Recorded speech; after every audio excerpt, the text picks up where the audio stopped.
Episode शुरू होता है और लाइम बोलता है, हम इन्वेस्टिगेट करने वाले थे जो हमें पता चला था, लेकिन वो डीमन। शीकी बोलता है, थ्रेट्स, डिसेप्शन, सिडक्शन, वो डीमन ऐसी ही है। मकोटो कहता है, तुम दोनों दोस्त क्यों नहीं बन जाते? शीकी कहता है, कभी नहीं, उस पर भरोसा नहीं करा जा सकता।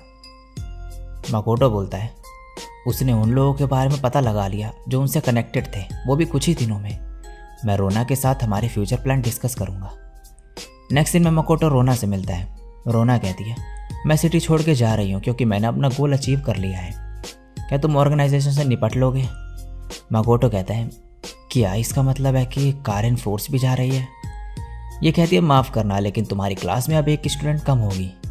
मैंने अकेडमी को बताने का इंतज़ाम कर दिया है कि वो मर चुकी है। मकोटो कहता है, तुम्हें उन्हें यह बताने की ज़रूरत नहीं है कि वो मर चुकी है। बाकी स्टूडेंट्स ये सुन के शॉक में आ जाएंगे। क्या तुम कुछ फैमिली इशू नहीं बता सकती उन्हें? रोना कहती है, ठीक है, और जो तुम्हारे एजेंट्स हैं तुम्हें उन्हें बढ़ावा देना चाहिए कि वो थोड़े बुरे बने, क्योंकि ऐसी दुनिया में ऐसा बन के ही इन्फो कलेक्ट कर पाएंगे वो अच्छे से। मकोटो कहता है, ठीक है। रोना बोलती है, तुम डेमी ह्यूमंस और डीमंस में भेदभाव नहीं करते। जितने भी ह्यूमन से मैं मिली हूँ तुम उनमें से बेस्ट हो। मैं किंग से तुम्हें मिलवा भी सकती हूँ।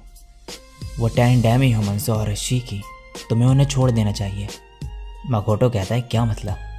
रोना बोलती है, पता नहीं तुम्हें पता है या फिर नहीं, वो जो दोनों डेमी ह्यूमंस हैं उन्हें फॉरेस्ट ओगर्स कहते हैं। मकोटो मन में कहता है, मुझे पता है।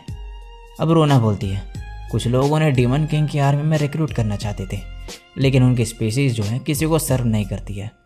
वो तुम्हें धोखा देगी एक दिन। मकोटो मन में कहता है, हाँ, अगर उन्हें बनाना नहीं दिए तो ज़रूर धोखा दे देंगी वो।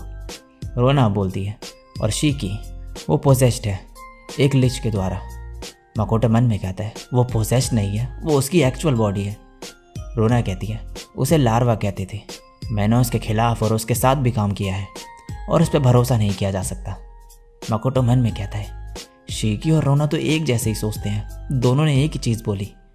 रोना बोलती है, कुजुनोहा, संभल के रहना, और अगर कभी डीमंस के साथ काम करना चाहो अपना गोल अचीव करने के लिए, अब तुम टेलीपैथी के जरिए मुझसे डायरेक्टली कम्युनिकेट कर सकते हो। मैं पर्सनली तुम्हारी मदद कर पाऊंगी। नेक्स्ट दिन में मकोटो रोना की दी हुई चीज़ जो है टोमोई को दिखाता है। ये बोलती है, इससे हमें मदद मिल सकती है उस कर्स्ड आइटम को समझने में जिससे गॉडेस की ब्लेसिंग में दिक्कत आ रही है। मास्टर, लगता है रोना आपका ट्रस्ट जीतना चाहती थी। मकोटो कहता है, मुझे पता है, मैं सावधान रहूँगा। तभी मकोटो कहता है, वेट, लाइम तो ह्यूमन है ना, वो मुझसे बात कैसे कर रहा है? टोमोई, तुमने उसके साथ क्या किया? टोमोई कहती है, उसने कहा तो मैंने उसे अपना ब्लड दे दिया थोड़ा सा। मकोटो कहता है, उसने अपनी ह्यूमैनिटी ज़्यादा ही आसानी से नहीं छोड़ दी। टोमोई कहती है, हाँ, सही कहा। मकोटो बोलता है, अब जो हो गया वो हो गया। वैसे मैं एक शिप रन करने का सोच रहा हूँ, तो ये ऑर्गेनाइजेशन का मैटर मैं जल्दी निपटाना चाहता हूँ। एब और लूरिया की सेफ्टी इस पर डिपेंड करती है। ये दोनों कहती है, तो फिर ये हम पे छोड़ दो। मकोटो कहता है, नहीं, ये काम मेरा है। नेक्स्ट दिन में मकोटो ब्राइट के पास होता है। ब्राइट कहता है, मैंने तुम्हें अंडर एस्टिमेट करा, तो तुम्हें ऑर्गेनाइजेशन के बारे में भी पता है? मकोटो कहता है, हाँ। ब्राइट बोलता है, मेरे बॉस से साथी है, अगर मेरे साथ कुछ करोगे तो बचोगे नहीं। मकोटो बोलता है, फिर तो उन्होंने तुम्हें छोड़ दिया क्योंकि तुम्हें कोई बचाने नहीं आया और असैसिन गिल्ड से भी कोई नहीं आया। ब्राइट कहता है, तो तुम्हें मेरा गिल्ड के साथ कनेक्शन के बारे में भी पता है? मकोटो कहता है, ये आपने ही हमें बताया, हमने एक ट्रिक यूज़ करी पता करने के लिए। मेरे पास एक सवाल है, आपने टीचर की तरह अपना काम क्यों नहीं किया? आपके पास कोई रीज़न नहीं गॉडेस का विरोध करने का। ब्राइट कहता है, गॉडेस अपनी मर्जी के मुताबिक ह्यूमंस को सपोर्ट या फिर छोड़ देती है। हज़ारों वॉर्स उसकी वजह से हुई, उसे सभी ह्यूमंस पसंद नहीं करते हैं। हमारी जैसी ऑर्गेनाइजेशन तो बननी ही थी। गॉडेस की हमें ज़रूरत नहीं है, हम उसके बिना आराम से जी सकते हैं। क्या तुम्हें ऐसा नहीं लगता कुजुनोहा? मकोटो कहता है, ह्यूमनॉइड एक्सपेरिमेंट्स का क्या? तुम डेमी ह्यूमंस को इसमें क्यों लाए?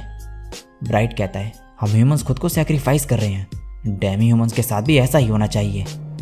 मकोटो कहता है, मैंने बहुत सुन लिया, आप गुड बाय।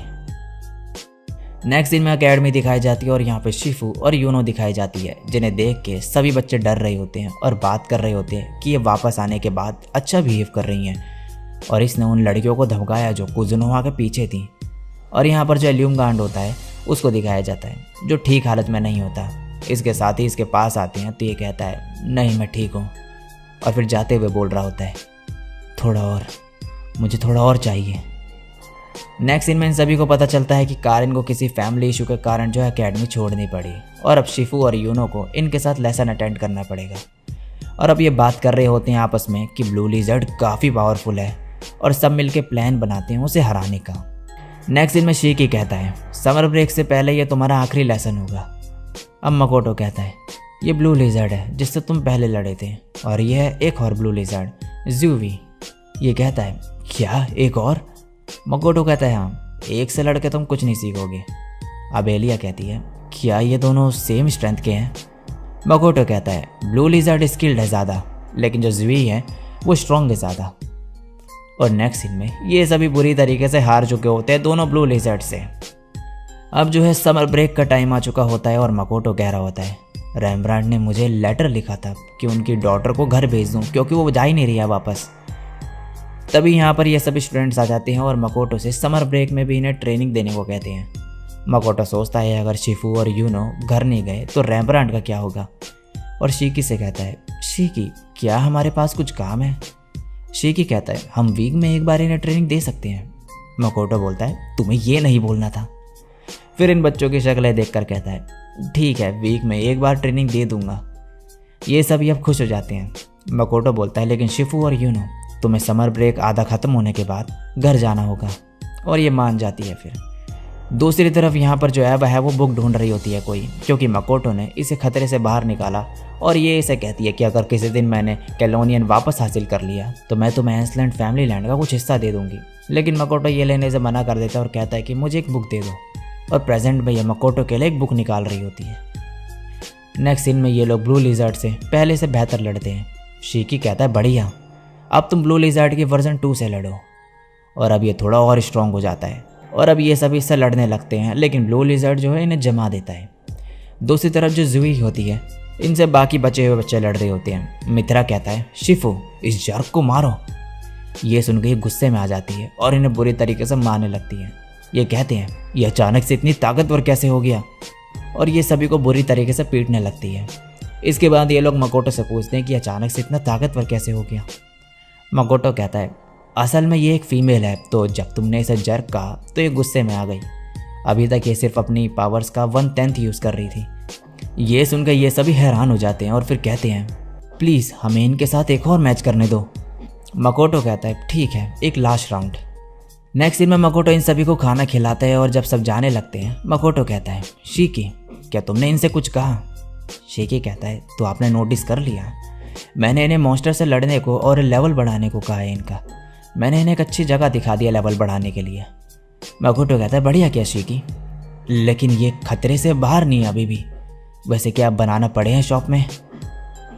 नेक्स्ट सीन में ये सभी कुछ मॉन्स्टर्स को मारते हैं और कहते हैं हमने 8 लेवल्स अचीव कर लिए हैं। ये कुजुनोहा की ट्रेनिंग की वजह से हुआ और शीकी की मदद से।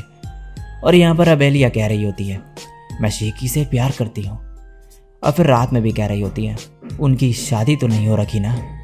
मुझे वैसे फ़र्क नहीं पड़ता, मैं उनकी सेकंड या फिर थर्ड वाइफ बनने को भी तैयार हूँ। नेक्स्ट सीन में ये सभी जंगल आए होते हैं और शीकी और मकोटो के लिए हर्ब्स कलेक्ट करने का सोचते हैं, लेकिन रास्ते में इन्हें एक डैमी ड्रैगन दिखता है। अबेलिया बताती है कि ये एक लो रैंकिंग डैमी ड्रैगन है और आइस इसकी कमज़ोरी है, और इससे लड़ने के लिए लेवल 90 चाहिए, और इनका जो करंट लेवल होता है वो तो 80 तक भी नहीं होता है। लेकिन फिर भी ये इससे लड़ने जा रहे होते हैं। तभी यह ड्रैगन चिल्लाता है, और इसकी वजह से ये सभी डर जाते हैं और हिल भी नहीं पा रहे होते हैं, और सोचते हैं कि अब ये मारे जाएंगे।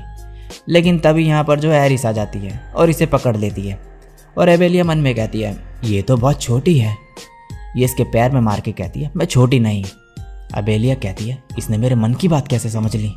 फिर एरिस सभी को कुछ ना कुछ बोलती है और इस ड्रैगन को उठा के फेंक देती है और फिर मार देती है, और फिर यहाँ से गायब भी हो जाती है। ये सब देखने के बाद ये हैरान होती है, और मकोटो कहता है इन स्टूडेंट्स को पता ही नहीं कि इनके टीचर के दिए बनाने की वजह से आज ये बच गए। और इसी के साथ ये एपिसोड यहीं पे एंड हो जाता है।